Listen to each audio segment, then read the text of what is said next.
ok? Porque nós temos alguns queridos irmãos que não podem estar presentes no culto, porque estão no hospital, por exemplo. Está gravando já? Tá. Vou repetir. Nós estamos gravando os sermões porque é importante. Temos irmãos que estão hospitalizados, não estão aqui no santuário, e eles têm até um ânimo quando escutam os sermões. Por exemplo, tem um Tochico, que está hospitalizado, está nesta hora no hospital de Fortaleza, internado, mas lá no hospital ele clica no celularzinho dele e assiste a doutrina. E o irmão Tochico tem que saber que a igreja não esqueceu dele, para que ele fique mais animado.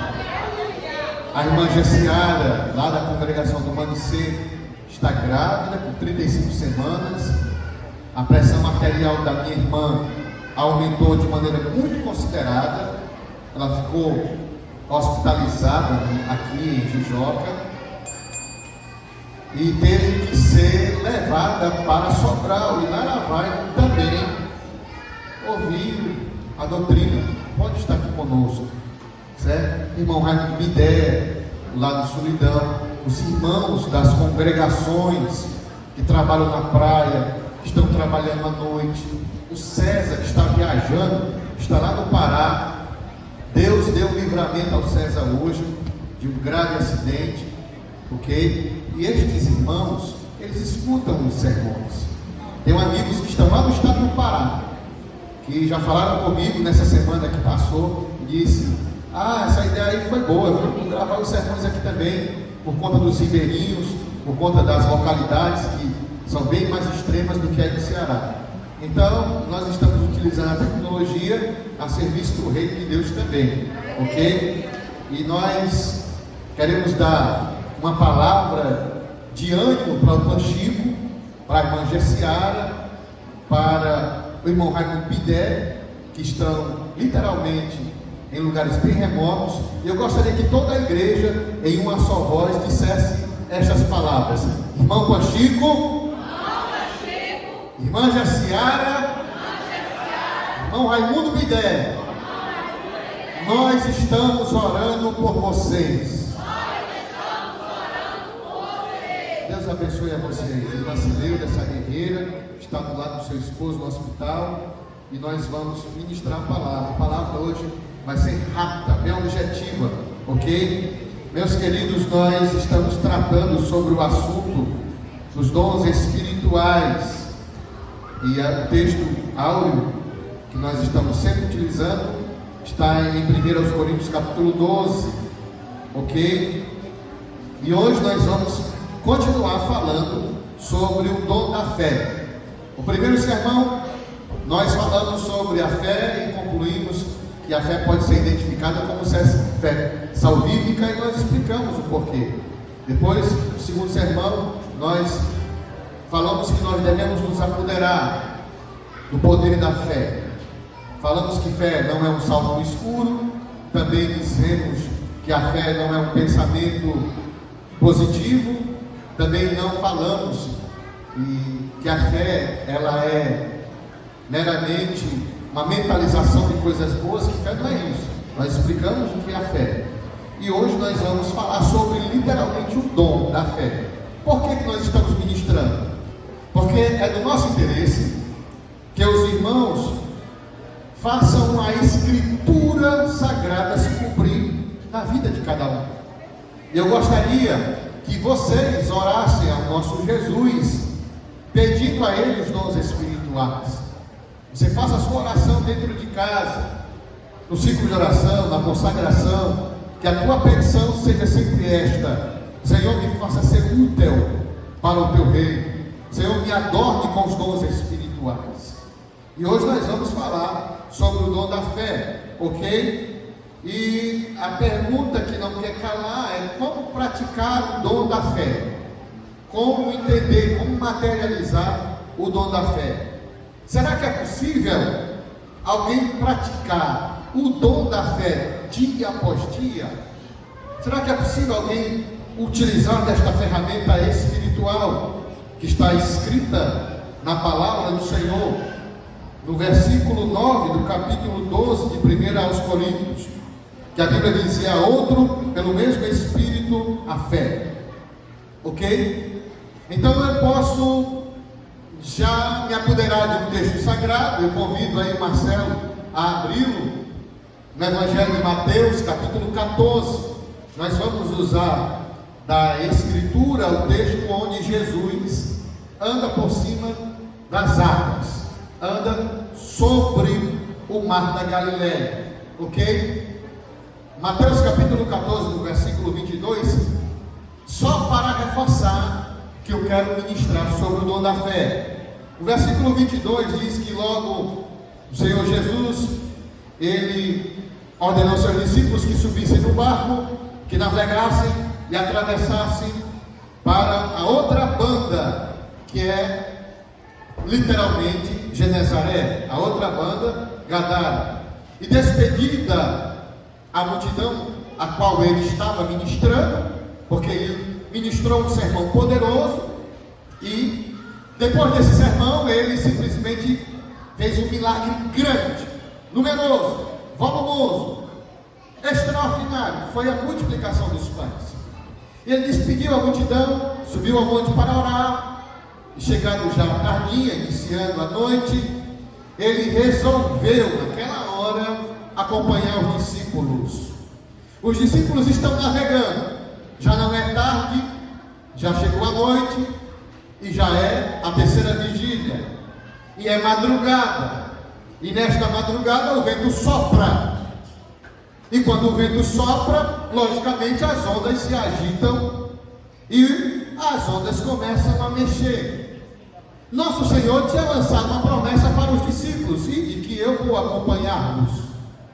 E a Bíblia Sagrada diz, em Mateus 14, 24, que o barco estava já no meio do mar, açoitado pelas ondas, e o vento soprava contrário. Eles estavam navegando, e o vento estava contra eles, as ondas vinham contra os discípulos.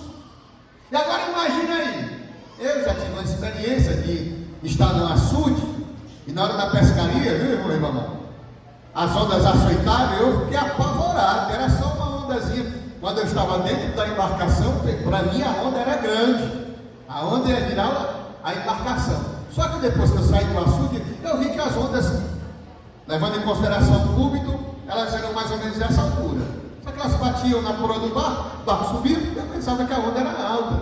Eu me apavorei, e aqui já é madrugada, as asas da escuridão se abrem, o ofuscar das estrelas diminuem, a temperatura naturalmente baixa, o vento sopra e faz barulho, as ondas açoitam a embarcação. Agora imagine aí, irmãos, nesse quadro tenso, que eles ficaram atemorizados, porque não era algo comum.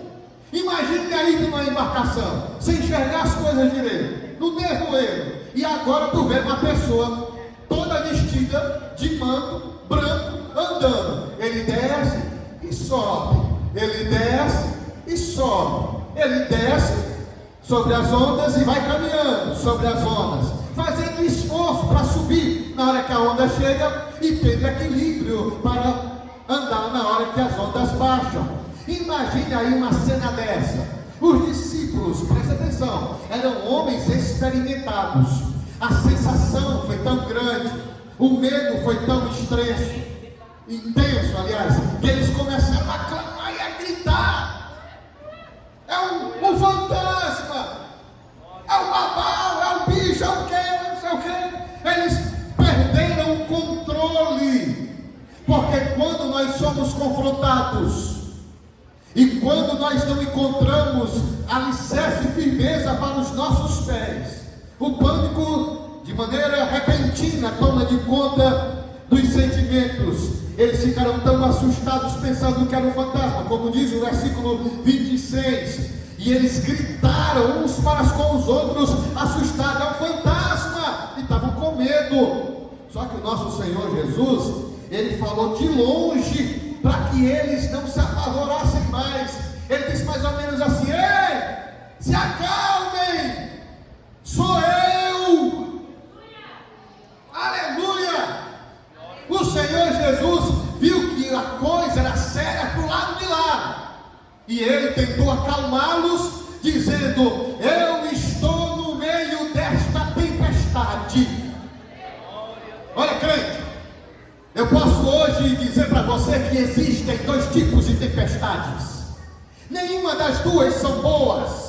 A tempestade visível, a física, a intelectível, a que é codificada, a que alguém diz, vai passar. Mas existe uma pior do que essa, que é aquela que o homem não codifica, é aquela que a pessoa não mensura, é aquela que a pessoa tem ideia que ela tem início, mas não tem ideia quando é que ela vai ter fim. É uma tempestade que ninguém consegue ver o tamanho da onda, mas quem está passando por ela sente. Pastor, que tempestade é esta? É a tempestade que sopra dentro da alma do indivíduo. E Jesus disse: acalmai-vos.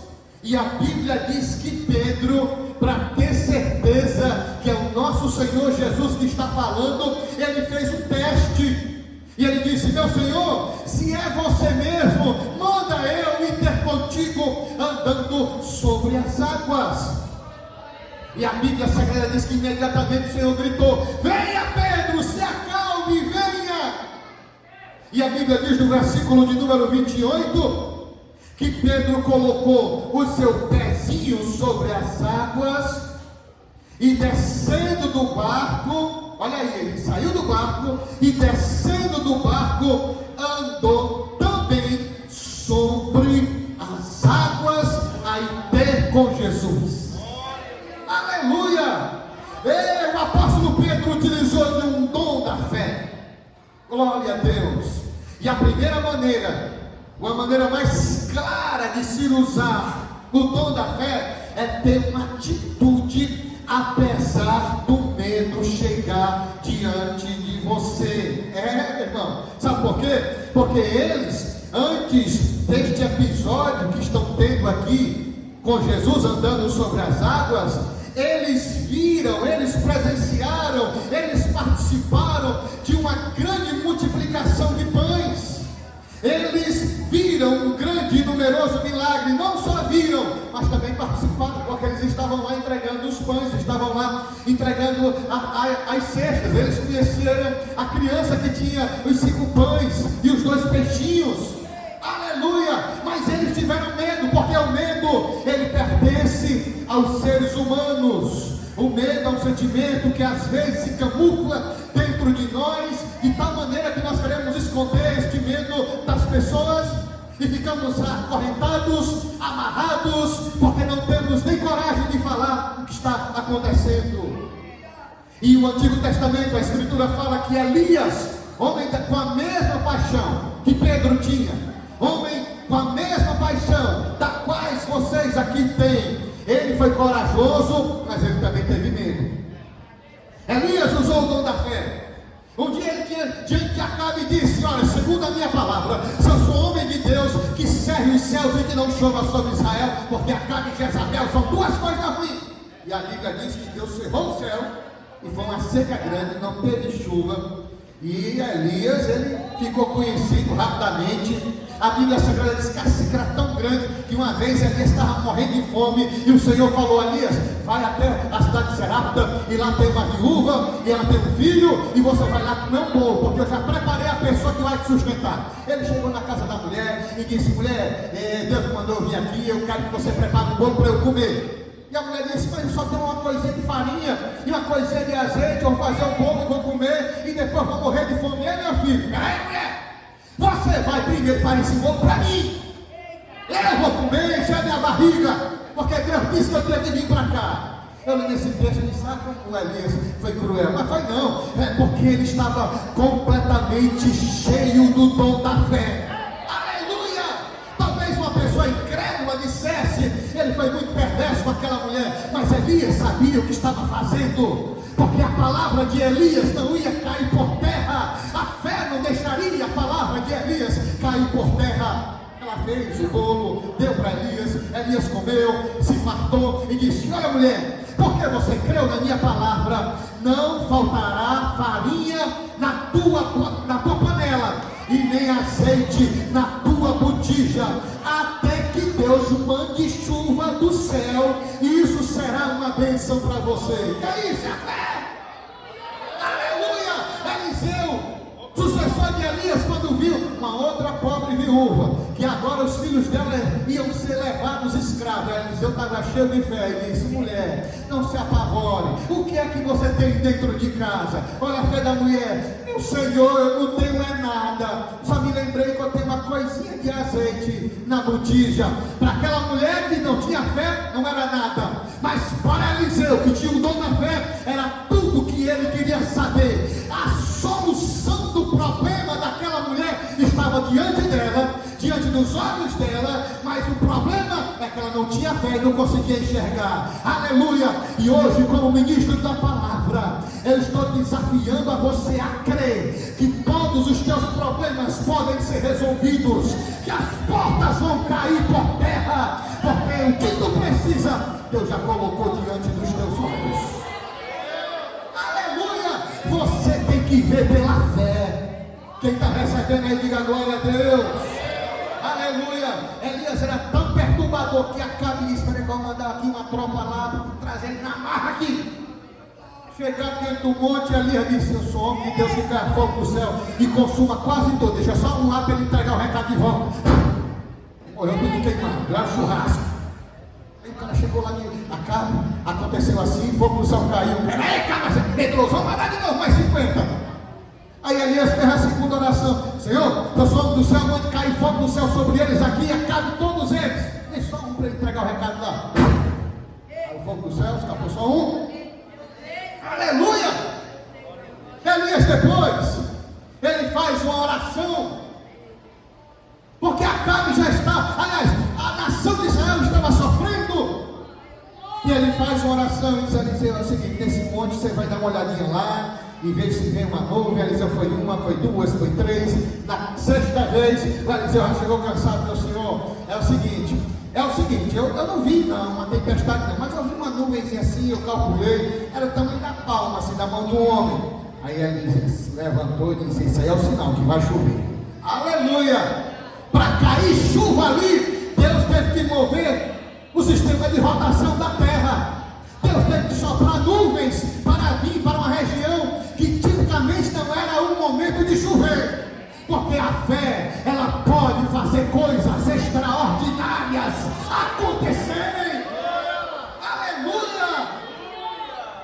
A Bíblia Sagrada diz que Elias estava com tanta fé e mandou o recado: diga a Acabe que se ajeite, monte-se numa carruagem, porque vai cair chuva sobre a terra. Aí as pessoas pegaram as suas carruagens, tocaram para frente, correndo. A Bíblia diz que Elias tinha que fazer, ajeitou os mancos, os vestidos, saiu correndo 45 quilômetros de distância. Chegou primeiro do que os cavalos, os cavaleiros. Que é isso?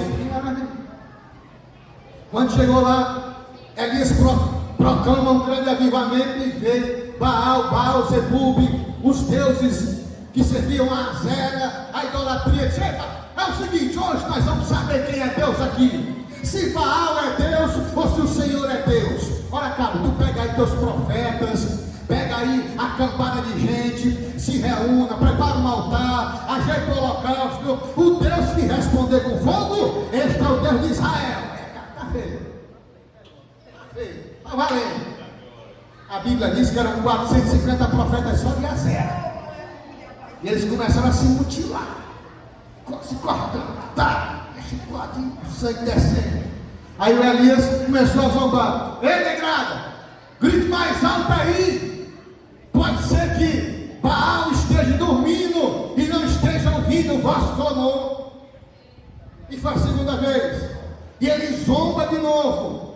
E a terceira vez, e zomba de novo, para encurtar para o sermão não ser grande. Ele disse: agora é a minha vez. Ele chegou lá, não estava voltado, os incrédulos, logo uma pesada, derrubou um bocado de coisa, desbagaçou toda a idolatria, ajeitou um altar, colocou pedra sobre pedra. Ninguém faz isso em território alheio, se não for pela fé.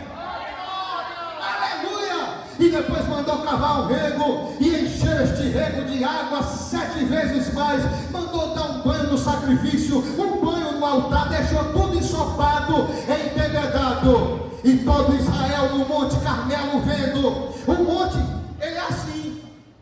Ele estava fazendo o holocausto em cima, e as pessoas em volta vendo. E Elias, pela fé, olha para toda aquela multidão, para os profetas de Baal, de Azera, Acabe, toda a miséria, todos aqueles que estão pecando contra Deus.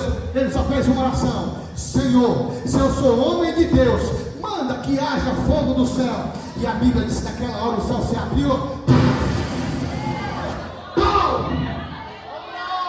e o fogo consumiu tudo. Aleluia! E todo Israel se ajoelhou, e em uma só língua eles gritaram dizendo: só o Senhor é Deus, só o Senhor é Deus. A fé traz avivamento, mas Elias, homem de fé, como Pedro, homem de fé, também tiveram medo. Depois dessa querela todinha, a Bíblia Sagrada diz que a Jezabel ficou invocada. Espera aí, do jeito que este cara fez com meus profetas, eu vou acabar com a raça de Elias. Ele vai ver que quantos paus se vão matar, eu vou matar ele. Sabe o que Elias fez? 1 Reis capítulo 19, versículo 2. Então, quando a Jezabel mandou mensageiros a Elias a dizer-lhe, versículo 3: o que vendo Elias se levantou para escapar com vida, e veio a Betesda, que é de Judá, e deixou ali um moço. O medo foi tão grande que ele abandonou Eliseu, abandonou a família, de tanto medo. E a Bíblia diz no versículo 4 que ele foi até o deserto, a caminho de um dia, e perdeu o ânimo e pediu para morrer. Senhor, me mata, acaba comigo, não aguento mais. Qual é a moral da história? A moral da história é que o dom vai estar ativo na vida do cristão a partir do momento que o cristão tiver uma disposição para enfrentar os seus medos. Aleluia! Pode acontecer mesmo com qualquer um que tenha experiências extraordinárias com Deus. Algumas pessoas ficam paralisadas por conta do medo, porque o medo é a fé no fracasso. O medo traz à existência, já disse isso aqui, coisas que não existem. O medo faz a barata virar um monstro, um lobisomem.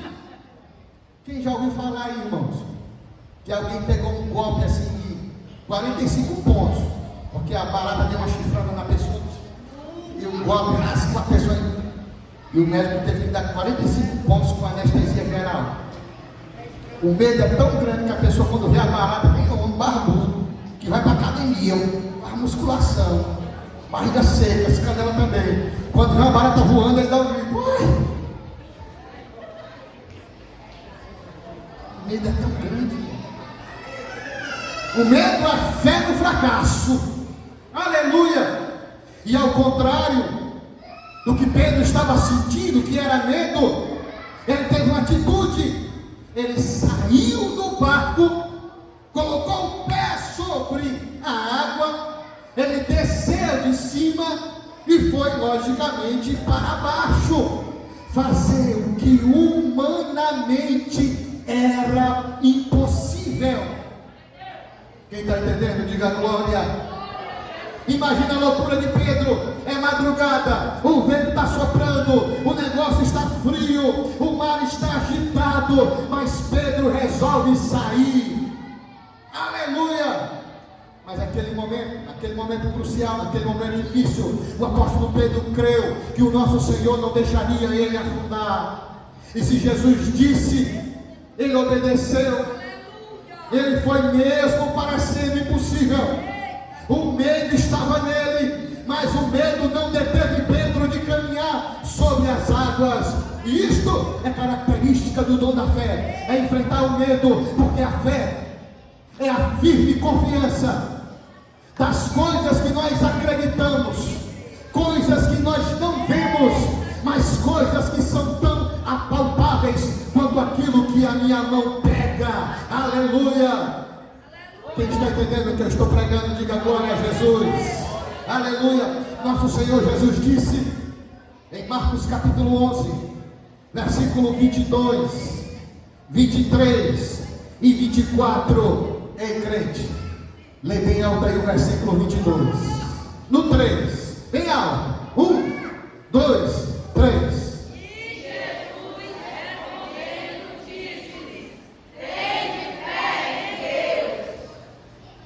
Porque em verdade vos digo, versículo 23, porque em verdade vos digo que qualquer que disser a este monte, ergue-te e lança-te no mar, e não duvidar no seu coração, mas crê que se fará aquilo que se diz, tudo que disser lhe será feito. Verso 24, por isso vos digo que tudo que pedirdes orando, crendo, o recebereis e tê-lo-eis. Eu materializava essa frase: monte, levanta-te e ergue ao mar. Eu pensava que era um monte se levantando mesmo e sair flutuando. Uma fé poderosa, viu? Com Jesus tudo pode acontecer. Com Jesus tudo pode acontecer.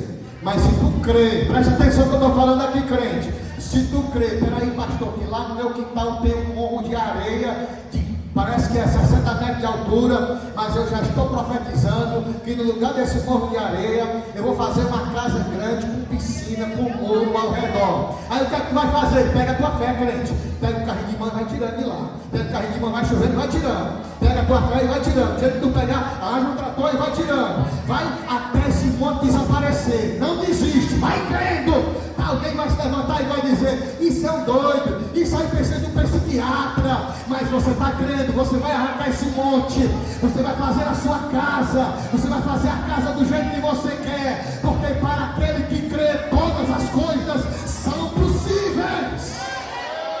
Aleluia! E eu te pergunto, de qual barco você precisa sair hoje para Deus operar fé na sua vida? O X da questão agora é o barco.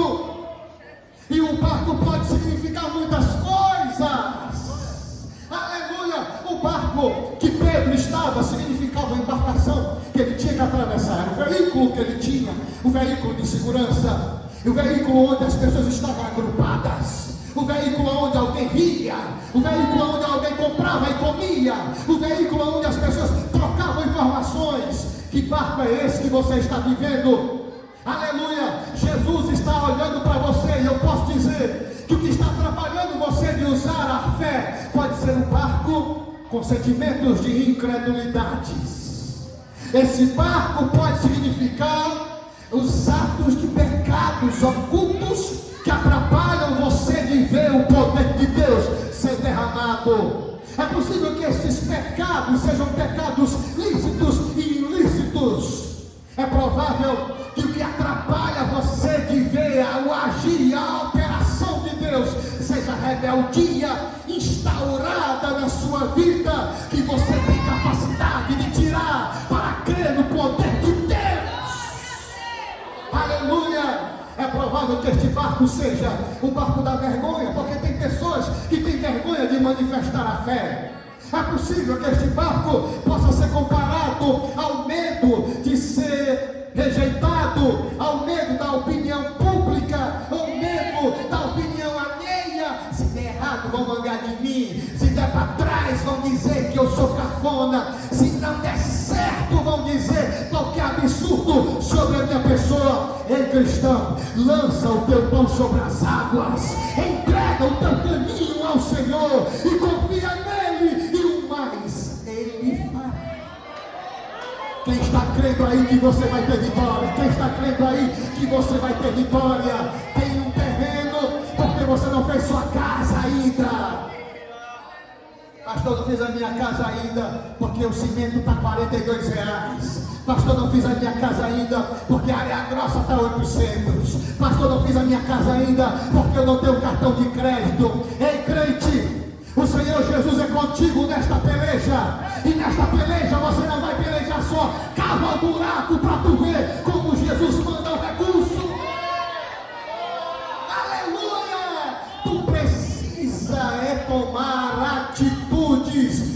confiar no teu Deus. Quem está crendo aí que Jesus está operando? Dá um cutucão assim, ó, no ombro de quem está do teu lado, ou na costela, ou no braço, e diga, toma atitude, não entrega os pontos. Diga para a pessoa, não entrega os pontos, levanta a cabeça. Aleluia! Tens um projeto, não iniciou por quê? Porque você não deu o primeiro passo. Suspeita que há um dom de Deus na sua vida. Por que esse dom não está operando? Porque você não deu um passo. Suspeita que tem os dons de cura. Por que você não bota a mão na cabeça de uma, de duas, de 10 pessoas para ver quem Jesus quer curar? Suspeita que quer ser usado na profecia, mas não fala em línguas estranhas, porque pensa que a tua língua é da carne. E deixa eu dizer uma coisa: quem tem que falar línguas estranhas é você, não é o Espírito Santo e não é Jesus. Nós não temos respaldo nas Escrituras para isso. Quem fala em línguas estranhas são os crentes. Quem derrama unção é Jesus. Você tem que se apoderar e crer. Aleluia! Quando nós enfrentamos os desafios com medo, mas partimos para cima dele, nós vamos manifestar o dom da fé. Tem alguém crendo aí? Tem alguém vivo aí? Tem gente que diz assim: ah, pastor, eu nunca vou ser um obreiro bem sucedido, meu pai não é pastor, meu tio não é pastor. Ei, para você ser bem sucedido, você só precisa andar na presença de Deus. Tem gente que deixa as oportunidades passar porque falta fé. Diga aí, eu gosto de fé, gosto de Cristo. Diga assim: eu não vou deixar passar minha oportunidade. Moisés recebeu ordem para entrar em Canaã. Ele não entrou com aquela geração, no tempo que Deus mandou. Passaram 40 anos perambulando, dando voltas no deserto, porque deixaram passar o tempo deles. Tem gente que é tão orgulhoso que não tem coragem de se oferecer para Deus usar a sua vida. Aleluia! Tu já pensou se Davi não tivesse fé? A oportunidade chegou. Golias começou a gritar: me dê um homem para que eu arranque a cabeça dele aqui no bufete e na espada. Cadê os homens de Israel? Cadê os guerreiros? Eliabe estava com medo, Samar também, Saul, generais, Abner e tantos mais. Mas um rapazinho, presta atenção, Jéssica, um rapazinho, quando viu aquele negócio: quem é este incircunciso aí, que está desafiando o exército do Deus vivo? Aleluia! Quem é este incrédulo, este incircunciso, que está desafiando o Deus Todo-Poderoso? Ele foi lá se oferecer para Saul. Saul, está aqui eu tive experiências lá no mar, peguei uma funda, já matei um urso, já rasguei um leão no meio, e este circunciso Deus me dará nas minhas mãos. Aleluia! Tem gente, irmão, que quando sente uma dor na cabeça: meu Deus do céu, que dor medonha é essa? Hugo, o que é dor na cabeça? A veia latejando. Aí o Hugo diz: é infarto, morri. Cai duro no chão. O dom da fé não aceita que a doença vá levar ele. O dom da fé não aceita que o fracasso venha sobre a vida dele. O dom da fé não aceita que Satanás oprima os seus filhos e os seus parentes. Ei, crente, você aceitou a Jesus, não foi para receber uma bengala e cantar o cântico do capote. Você recebeu o Espírito Santo, o Espírito de coragem, o Espírito de ousadia, e você vai vencer, você vai vencer, você vai vencer. Aleluia! Que tamanho é a muralha? Pastor, a muralha tem 10 metros. Aí é que a vitória vai ser boa, porque vai ter sabor de mel. Que dimensão é o lago? Pastor, é profundo e é escuro. Deus, ou ele vai abrir este lago para você passar até enxuto, como Moisés passou, ou você vai andar por cima dele como Pedro andou. Ou quando passares pelas águas, elas não te afogarão.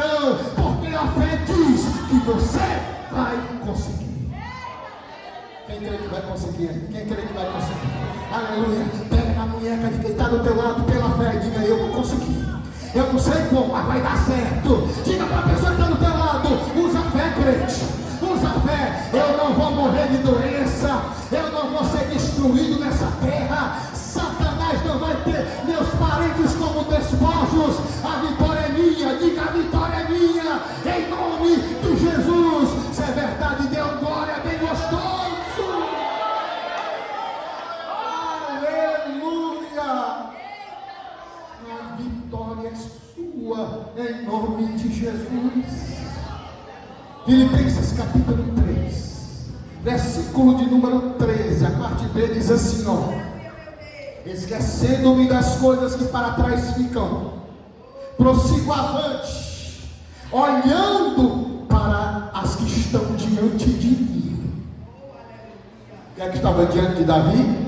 Golias. O que é que estava diante de Josué? A muralha. O que é que estava diante de Moisés em determinado momento? O mar vermelho, e atrás Faraó com todo o seu exército. Aleluia. Ei, crente, eu estou dando essa doutrina para você se apoderar da fé. Jesus quer que você creia. Pastor, eu já tenho 30 anos, será que eu caso? Casa, se ajeita, consagra, que tu casa. Pastor, eu já tenho 50 anos, será que tem jeito para mim? Tenha fé, creia, você vai conseguir. Pastor, eu estou doente, eu vou morrer. Se tu morrer, tu vai para o céu. Mas se tu usar a fé, tu ainda vai dar trabalho a Satanás nessa terra, porque Jesus quer te usar. Aleluia. Eu estou pregando aqui, será que alguém está crendo? Será que alguém está se apoderando da palavra? Por que tu não abriu ainda teu negócio aí? Por que tu não firmou ainda aquilo que o Senhor Jesus disse que você abrisse? Você fosse um empreendedor, microempresário, microempreendedor. O que está faltando para você ter uma vida feliz? Por que é que você anda reclamando das coisas? Quem reclama, crente, é murmurador. Quem reclama ofende a Deus. Ei, a tua bênção está na mão do Deus Todo-Poderoso. A Jeremias ele disse: Jeremias, clame a mim e responde-te. Quem está crendo aí? Ana, profetiza lá de Lucas capítulo 2, tinha 84 anos. 84 anos. E a Bíblia diz que ela marchava e profetizava. Tem alguém que está crendo aí? Tem alguém crendo aí, crente? A fé, irmãos, nos faz dar respostas incríveis. Eu me lembro que há uns 20 anos atrás eu tinha um Fiat Uno. Eu não sabia nem onde é que não tinha buraco nele. Quando ele chovia lá fora, chovia lá dentro. Aí eu disse para a dona Helena: eu estou devendo meu carro, eu vou vender ele, é um carro que cai nos pedaços. Sabe o que a dona Helena disse para mim? Homem sem fé, não venda não, pague ele, que Jesus vai lhe dar o melhor. Eu vou lhe ajudar. Eu vou estar feio, eu crio, ela vai me ajudar. Quando estava chegando assim, 7 dias, dona Helena, eu só tenho tanto. Ora Jesus, que Jesus vai abrir a porta para você. Aí eu me aperreava. Aí eu ia vender, e Jesus abria a porta e dava certo. Um dia eu cheguei diante de um pastor, olhei para a picape dele, eu era professor. Aí eu disse: pastor, será que um dia eu vou ter uma picape como essa? Vai, você vai sim ter uma picape como essa. Eu fiquei na minha. Um dia eu estava no sertão, fiz uma coivara grande para a altura dessa igreja aqui. Toquei fogo, era mais ou menos 6h30. Eu quase ia desistir do meu ministério. O profeta foi tão grande. Eu deitado no mato, vendo aquela fogueira, naquele calor, eu disse: Senhor, eu sei que o Senhor vai abrir a porta para me salvar almas nesse lugar. Eu quase desisti, passei 2 anos batendo, pregando do jeito que eu prego para vocês aqui, para bem pouquinhas pessoas dentro da igreja. Um velho era moco, os outros eram anciãos. E eu pregava no meio da rua, pegava sol, andava com a moto, empurrava a caixa de som, fazia de tudo para que uma pessoa aceitasse a Jesus. Pregando com todo entusiasmo, quem sabe até com mais do que eu estou pregando aqui agora. E um dia, na noite, olhando para as estrelas, a fogueira tocando fogo, e eu disse: Senhor, não deixa eu desistir não, deixa eu dar a volta por cima, me use nessa terra. Aleluia! E eu sabia, ele estava no meio do nada, mas eu sabia que o Senhor ia abrir a porta. Aleluia! Creia, crente, porque Jesus vai dar vitória aos que creem, aos que se apoderam, aos que não desistem. Aleluia, glória a Deus. Eu me lembro agora, sabe de quê? Da batalha. Para concluir, Josué e Caleb tiveram. Moisés separou 12 príncipes, 12 lideranças de cada equipe, para espiarem a terra. Números capítulo 14. Eles foram, voltaram. Aí no capítulo 13 trouxeram o relatório. Rapaz, lá em Canaã, ao tamanho dos cachos de uva, a Bíblia diz que era grande, eram grandes. E a Bíblia diz que a fartura era grande. Eles contaram isso agora. Eles falaram: porém, nós que saímos do Egito somos como um gafanhoto debaixo dos pés desses homens. Somos grandes, fortes, musculosos. Nós éramos como barata, gafanhoto esmagado nos pés dele. Houve uma murmuração tão grande, que a Bíblia diz que Moisés perdeu as forças, se inclinou cansado. O povo elegeu um governador. Olha, nós vamos eleger uma pessoa aqui para fazer com que todo mundo volte para as garras de Faraó. Só que a Bíblia diz que Josué pegou, rasgou suas vestes, Caleb rasgou suas vestes, e Josué ficou no meio da multidão gritando, dizendo: ei, a terra manda leite e mel. Se nós agradarmos ao Senhor, o Senhor dará nas nossas mãos todos os nossos adversários, e a terra Ele nos dará por herança.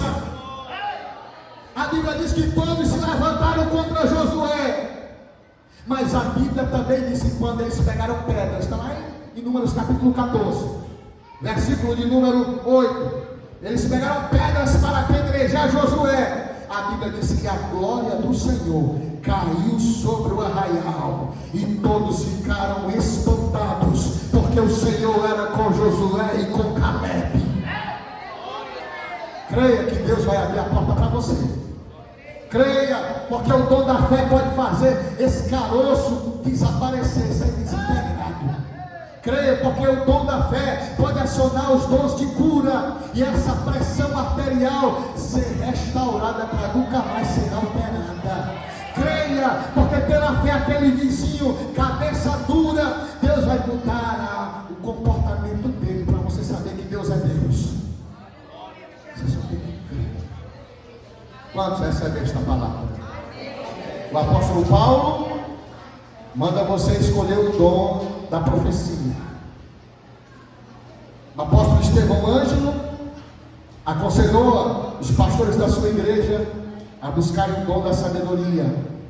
Eu, pastor Marcelo, aconselho a cada um de vocês a buscarem o dom da fé, e todos os demais dons é para a igreja de Deus.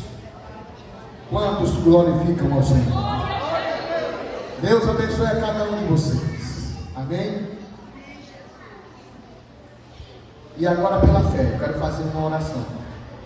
Pela fé.